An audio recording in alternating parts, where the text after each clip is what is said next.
Há alguns meses atrás, nosso pastor Celso, esteve ali no seminário, no aniversário de 115 anos do Seminário Teológico Batista, sul do Brasil. E ele foi convidado para poder pregar, e ele pregou sobre o seguinte tema: quem se habilita? Quem se habilita a ser como o apóstolo Paulo? A ser um apóstolo Paulo, não na pessoa em si, mas na sua formação.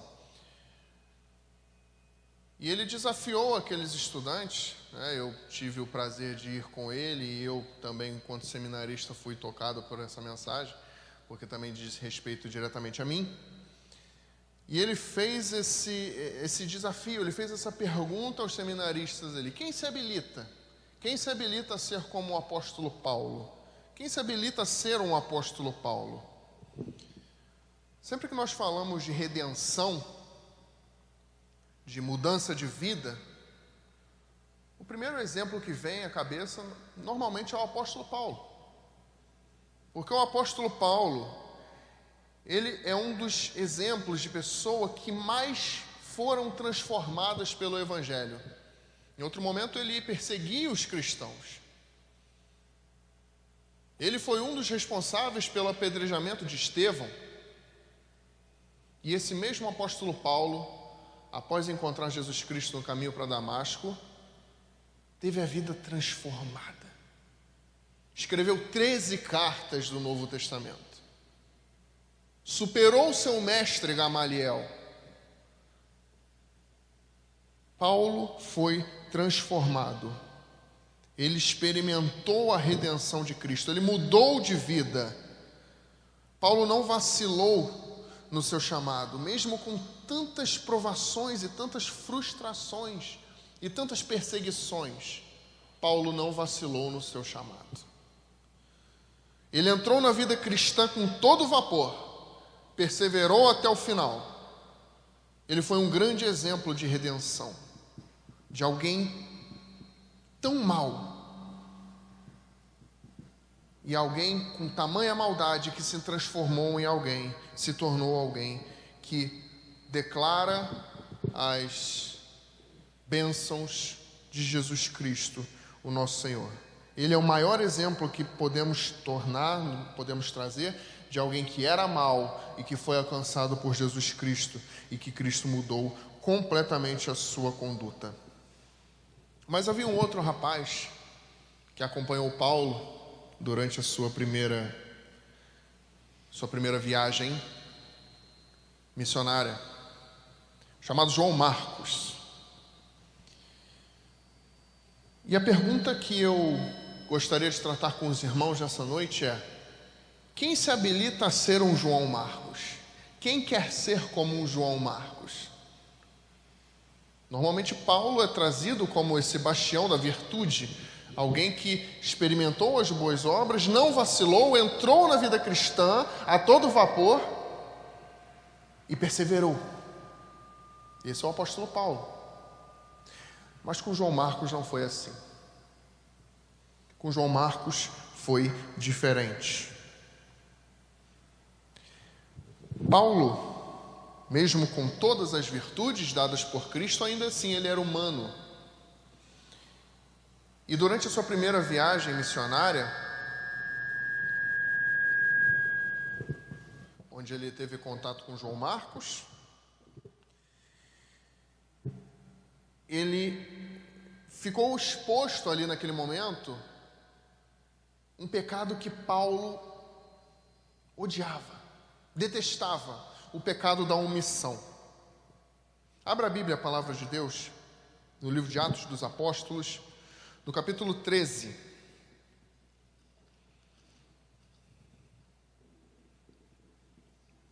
Nós vamos ler o primeiro versículo do 1 ao 5 e depois leremos o versículo 13. Atos 13, de 1 a 5. Diz assim a palavra de Deus: havia na igreja de Antioquia profetas e mestres: Barnabé, Simeão, por nome Níger, Lúcio de Cirene, Manaém, Colasso de Herodes, o tetrarca, e Saulo. E servindo eles ao Senhor e jejuando, disse o Espírito Santo: separai-me agora Barnabé e Saulo para a obra a que os tenho chamado. Então, jejuando e orando, e impondo sobre ele as mãos, os despediram. Enviados, pois, pelo Espírito Santo, desceram a Seleucia e dali navegaram para Chipre.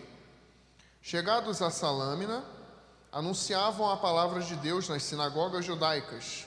Tinham também João como auxiliar. Esse João Marcos. Versículo 13 agora. E navegando de Pafos, Paulo e seus companheiros dirigiram-se a Perge na Panfilha. João, porém, apartando-se deles, voltou para Jerusalém. O texto nos mostra um homem chamado João Marcos, que acompanhou Barnabé e Paulo, ainda Saulo, naquela primeira viagem missionária. Mas quem era João Marcos? João Marcos era um jovem que se colocou nas mãos de Deus. Só que, como todo jovem, ele era imaturo, e essa imaturidade dele o faz cometer dois grandes erros. Nós temos dois grandes erros cometidos por João Marcos nas Escrituras. Primeiro erro, ele abandona Cristo. Nós sabemos que ele era de família rica, João Marcos era de família rica, ele tinha por tio Barnabé, né? Barnabé era seu tio, e ele caminhou com Jesus. Ele não era um dos 12, ele não era um discípulo de Jesus, mas ele caminhou com Jesus. A maioria dos historiadores concordam que quando Jesus é preso, no relato de Marcos, diz que um jovem que seguia só de lençol, quando Jesus é preso, ele abandona seu lençol e corre nu pela cidade. A maioria dos historiadores concordam que esse jovem era João Marcos, porque o único evangelho que trata acerca desse tema é justamente o evangelho de Marcos. Então muitas pessoas concordam que esse jovem era o próprio João Marcos. Ele se vestia com um lençol, que era um manto de linho fino. Isso era um sinônimo de riqueza naqueles tempos. Não era qualquer pessoa que tinha um lençol de linho fino.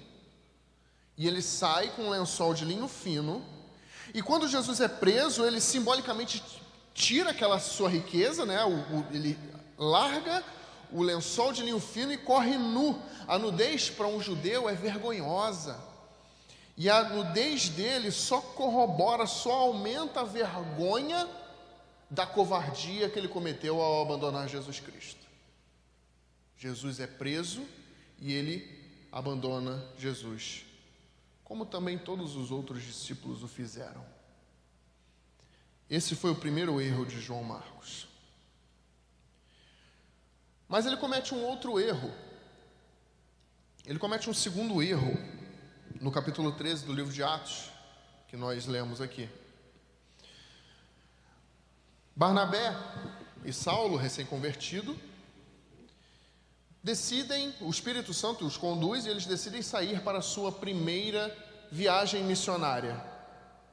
E João Marcos vai com eles. João Marcos era sobrinho de Barnabé, então Barnabé e Saulo saem para fazer a sua primeira viagem missionária.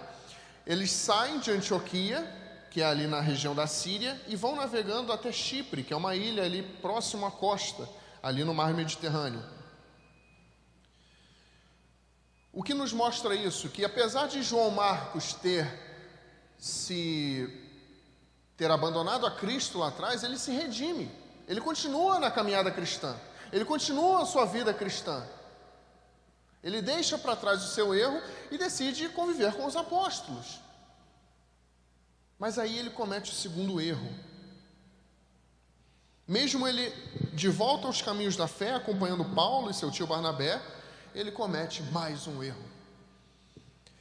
Eles saem da Síria, vão navegando até Chipre, e o texto deixa claro ali no versículo 5 que João era auxiliar. tinham também João como auxiliar. E aí acontece uma cena, acontece uma situação onde Paulo Sérgio, que é procônsul daquela região ali de Chipre, um homem inteligentíssimo, a Bíblia faz questão de dizer que ele era um homem inteligente, e ele chama Barnabé e Saulo para poder ouvir a palavra de Deus. Mas um feiticeiro chamado Elimas tenta impedir esse procônsul de chegar até a fé. Ele tenta impedir que ele dê ouvidos ao que Saulo e Barnabé têm a dizer. E Saulo, também chamado Paulo, a partir aqui do versículo 9, todavia Saulo, também chamado Paulo, aí a partir daqui toda a escritura vai tratar Saulo como Paulo, que é o seu outro nome, é o nome grego, o nome gentio. Saulo é hebraico, Paulo grego, é o mesmo nome. Mas aí a partir desse momento aqui, as escrituras começam a tratar Saulo como Paulo. E aí Paulo repreende esse feiticeiro e ele fica cego. Então o procônsul se converte. E João Marcos assiste tudo. Mesmo depois disso tudo, quando eles estão saindo de Chipre, indo em direção à atual Turquia, onde na época chamava Panfilha, João Marcos vai embora. Ele abandona a missão. E ali ele comete o segundo erro da sua vida. João Marcos comete 2 erros que expõem a sua covardia e a sua omissão. Então, se eu perguntar, quem se habilita a ser como o apóstolo Paulo? Com certeza a maioria levantaria a mão e falaria: Senhor, eu quero ser como o apóstolo Paulo também. Mas se eu perguntar, quem quer ser como João Marcos, que abandonou a Cristo, que abandonou a missão, abandonou o apóstolo Paulo? Se eu perguntar quem quer ser como João Marcos, tenho certeza que ninguém se habilitará.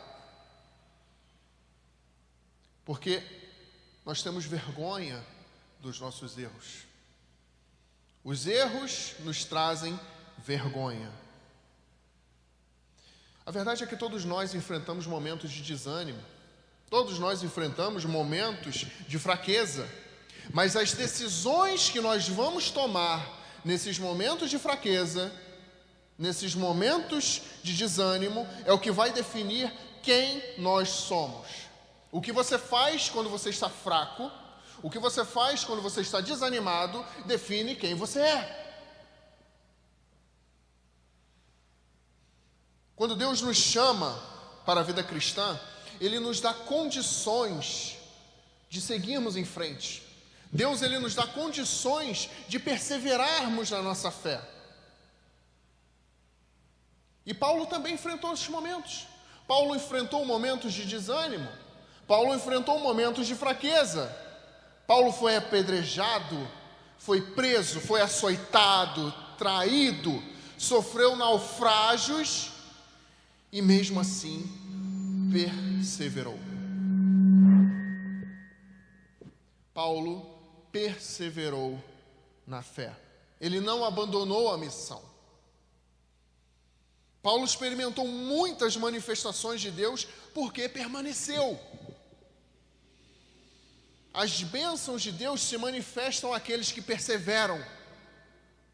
É necessário perseverar.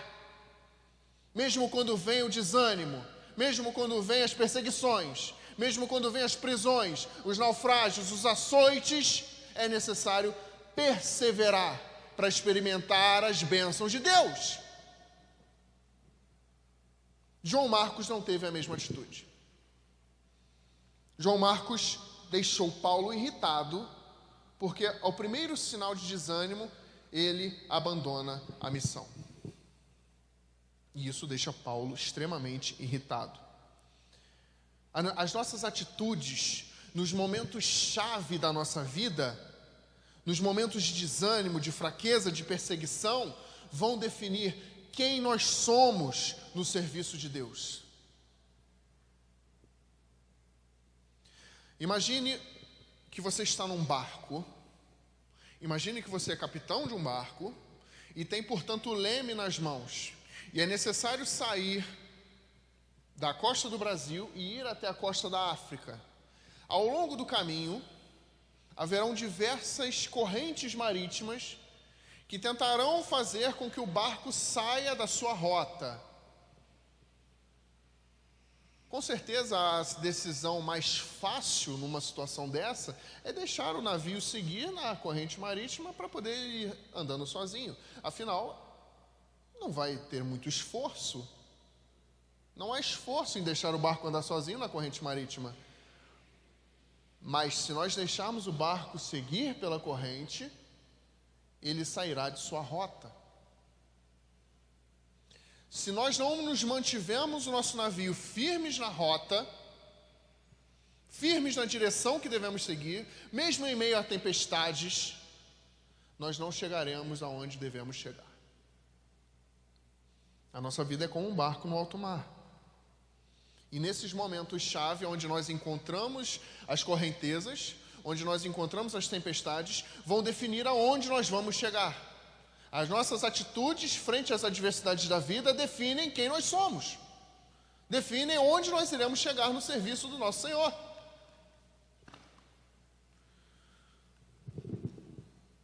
Porém, os nossos erros no curso fazem nós perdermos oportunidades. Mesmo que no final a gente se desvie do caminho e no final nós cheguemos no lugar onde devemos chegar, na nossa rota, o fato de nós nos desviarmos durante um pequeno momento faz com que perdamos oportunidades. No capítulo 5 do livro de Atos, no capítulo 15, aliás, do livro de Atos, Paulo se prepara para a sua segunda viagem missionária, a partir do versículo 36. Diz assim, Atos 15, 16. Alguns dias depois, Paulo disse a Barnabé: voltemos agora para visitar os nossos irmãos por todas as cidades nas quais anunciamos a palavra do Senhor, para ver como passam. E Barnabé queria levar também João chamado Marcos.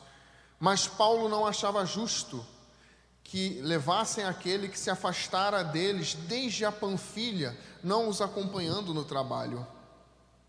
Houve entre eles tal desavença que vieram a separar-se. Então Barnabé levou consigo a Marcos, navegou para Chipre. Mas Paulo, tendo escolhido Silas, partiu, encomendado pelos irmãos à graça do Senhor, e passou pela Síria e Cilícia, confirmando as igrejas. Claramente, João Marcos se arrepende mais uma vez do seu segundo erro. Tanto é que ele quer voltar à caminhada cristã. Mas no momento em que Paulo está se preparando para a sua segunda viagem missionária, ele não permite que João Marcos os acompanhe. João Marcos está arrependido. Ele quer voltar a acompanhar Paulo e Barnabé, mas Paulo não permite. Então, isso causa a separação entre Paulo e Barnabé. Barnabé segue com João Marcos, era seu sobrinho. Paulo, por outro lado, segue com Silas. Quantas coisas aconteceram na vida de Paulo após esse momento? Quantas experiências com Deus Paulo vivenciou? João Marcos poderia estar com ele, mas não estava. Porque ele deliberadamente escolheu abandonar a missão lá atrás. Ele perdeu a oportunidade. João Marcos perde a oportunidade de encontrar, de ver as manifestações de Deus na vida de Paulo. Ele ainda estava no caminho. Ele ainda estava no caminho da fé. Mas ele perde muitas oportunidades por conta desse erro dele. Barnabé acompanha João Marcos e Paulo segue com Silas. A nossa omissão no reino de Deus não impede a obra de continuar.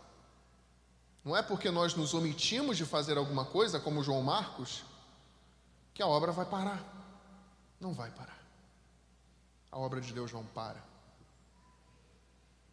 Sabe por quê? Porque se eu me omitir, Deus levanta outro para estar no meu lugar. Portanto, para mim estar aqui, me colocando à disposição de Deus, é para mim um privilégio, é para mim uma honra. É agarrar a oportunidade que Deus me dá. Mas no partir do momento que eu não quiser mais estar aqui, Deus levanta outro. Deus levanta outro, porque a obra de Deus não pode parar. Ele levanta pessoas, às vezes até mais qualificadas, para ficar no lugar onde nós deixamos. Quem perdeu a oportunidade foi quem foi omisso. Quem perdeu a oportunidade foi João Marcos. Lucas, o evangelista, acompanhou de perto tudo aquilo que o apóstolo Paulo fez. Ele ficou no lugar de João Marcos. Ele teve o privilégio de acompanhar o resto da conduta da vida de Paulo. E por isso ele escreve Atos dos Apóstolos. Lucas era médico, uma pessoa extremamente qualificada. E Deus levanta Lucas para estar no lugar de João Marcos. Quem perdeu a oportunidade foi João Marcos. Sempre que nós nos omitimos, nós perdemos oportunidades no reino de Deus. Lucas acompanhou de perto o resto da vida do apóstolo Paulo auxiliando. E João Marcos não. Quando nós perdemos as oportunidades, mesmo que nós nos arrependamos dos nossos erros, ainda assim não tem como voltar a ser como era antes. Deus perdoa, mediante arrependimento, sim, Deus perdoa os erros, mas não tem como voltar como era antes. Uma vez errado, as coisas mudam. Paulo segue muito bem acompanhado por Silas, por Timóteo, que vai se converter ali no início do capítulo 16, e por Lucas. A partir ali aqui no capítulo 16, conta como se deu a conversão de Timóteo. Lucas, por outro lado, não narra a sua própria conversão aqui no livro de Atos. Mas se prestarmos atenção no texto, a partir aqui do versículo 11, nós vamos ver que o eu lírico do texto, aquele que narra, ele para de narrar os atos, os acontecimentos, os relatos na terceira pessoa, e ele passa a narrar na primeira pessoa, dando a entender de que aquele que escreveu estava junto. Por exemplo, no capítulo 16, chegou também a Derbe e a Listra. Havia ali um discípulo chamado Timóteo, filho de uma judia crente, mas também de pai grego. Dele dava bom testemunho aos irmãos em Listras. Quis Paulo que ele fosse na sua companhia. Terceira pessoa, a partir do versículo 11. Tendo, pois, navegado de Trode, seguimos em direção a Simotrácia. Ou seja, agora aquele que escreve, aquele que narra, aquele que passa o relato, passa a estar junto do apóstolo Paulo. Ou seja, Lucas passa a o acompanhar a partir aqui do versículo 11. Tudo dá a entender de que ele se converteu ali também em Troade. Paulo segue muito bem acompanhado sem João Marcos. Deus levanta Silas, Deus levanta Timóteo, Deus levanta Lucas para acompanhar o apóstolo Paulo até o final de sua vida. Quem perdeu foi João Marcos. Quem perdeu a oportunidade foi João Marcos. Mais tarde, Paulo vai se reconciliar com João Marcos. Mas a história poderia ter sido outra. Há um livro chamado Le Petit Prince, de Antoine de Saint-Exupéry, O Pequeno Príncipe. E nesse livro, o Pequeno Príncipe conhece uma rosa extremamente vaidosa. Ele se apaixona pela rosa. E a rosa começa a atormentá-lo com todo tipo de serviço, com todo tipo de mentira. E isso torna o Pequeno Príncipe infeliz. Mas ele acreditava que aquela rosa era a única rosa do universo. Portanto, ele se dedicava a ela, ele cuidava dela, ele amava a sua rosa. Só que um dia ele cansa. Um dia ele cansa. E ele decide ir embora e abandonar a rosa. Ele abandona a sua rosa. E no momento que ele está indo embora, a sua rosa diz que o ama e admite que teve culpa. Que ela teve culpa de não ter percebido que também o amava. Mas já era tarde. E ele vai embora. Depois de um tempo longe da sua rosa, que ele achava ser única do universo, ele conhece outras rosas quando chega à Terra e descobre que ela não era a única do universo. Ele descobre que a sua rosa não era a única. E ele se enche de tristeza. Mas então ele entende que para ele a sua rosa era única porque ele se deixou cativar pela rosa. Ele foi cativado pela rosa e a rosa também o cativou. Portanto, ela era sim única para ele. Foi o tempo que ele perdeu com a sua rosa que fez ela tão especial, tão importante, mas não tinha como mais voltar. Não tinha como voltar atrás. Aquele tempo em que ele conviveu com a rosa já tinha passado. Até que no final ele admite: eu não soube compreender coisa alguma. Deveria tê-la julgado pelos seus atos, não pelas suas palavras. Ela exalava perfume e me alegrava.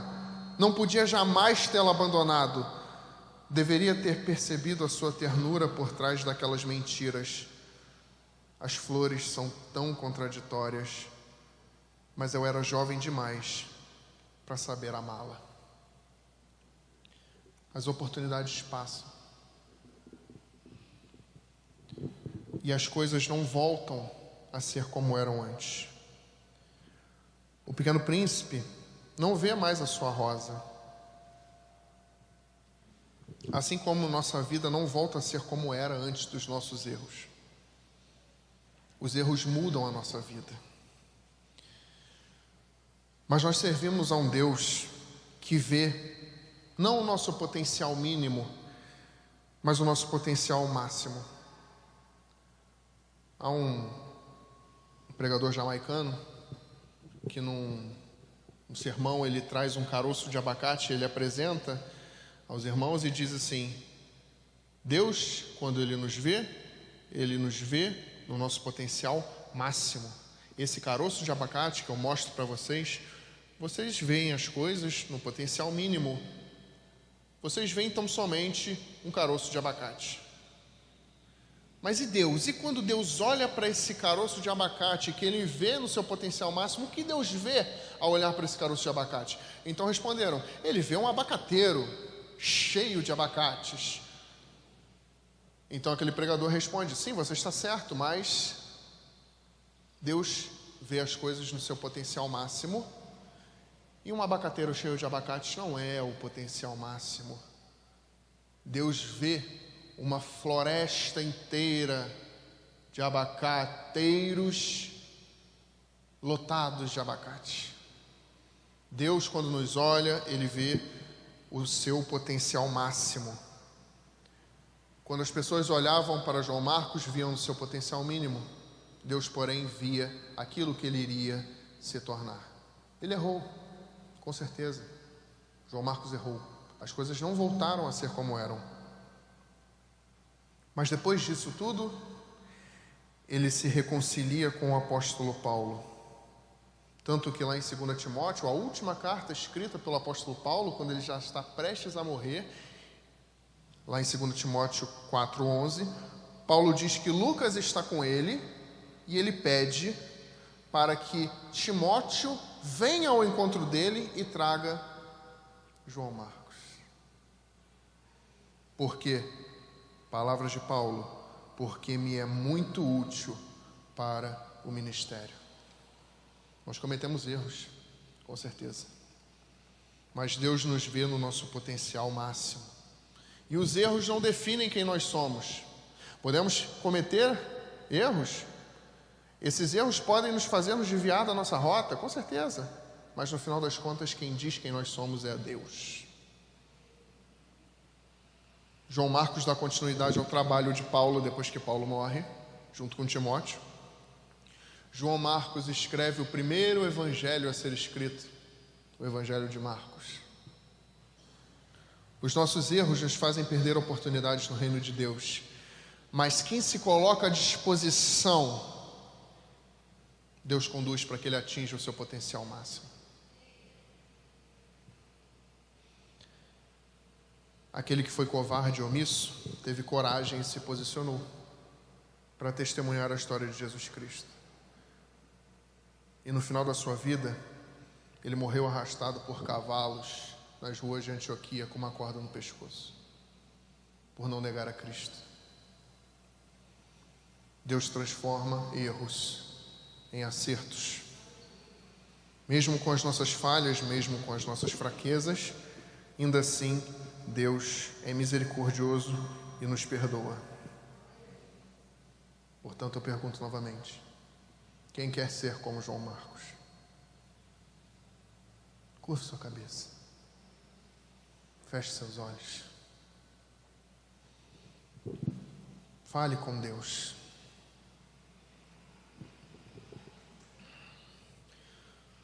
Todos nós passamos por momentos difíceis na nossa vida. Todos passamos por provações, momentos de desânimo, momentos de fraqueza. E as decisões que nós tomamos nesses momentos definem o curso da nossa vida, definem quem nós somos. Você tem se posicionado a favor de Cristo? Nos momentos de aperto, como tem sido a sua conduta? João Marcos se omitiu. João Marcos fugiu. João Marcos abandonou a missão diante dos apertos da vida. E isso fez perder inúmeras oportunidades. Mas, no final das contas, mesmo com tantas oportunidades perdidas, ele, obedecendo à vontade de Deus, escreveu seu nome na história. Foi o primeiro a relatar a história de nosso Senhor Jesus Cristo. E hoje, 2000 anos depois, nós estamos lendo o relato de João Marcos. Deus vê as coisas no seu potencial máximo. Ele não vê o erro da omissão, ele não vê o erro da covardia. Ele vê um jovem que seria incumbido de dar continuidade ao trabalho do apóstolo Paulo e escrever o primeiro evangelho, escrever a história de Jesus Cristo. Mesmo que a vida dele estivesse correndo perigo, ainda assim ele não abandonou a fé. Quem quer ser como João Marcos?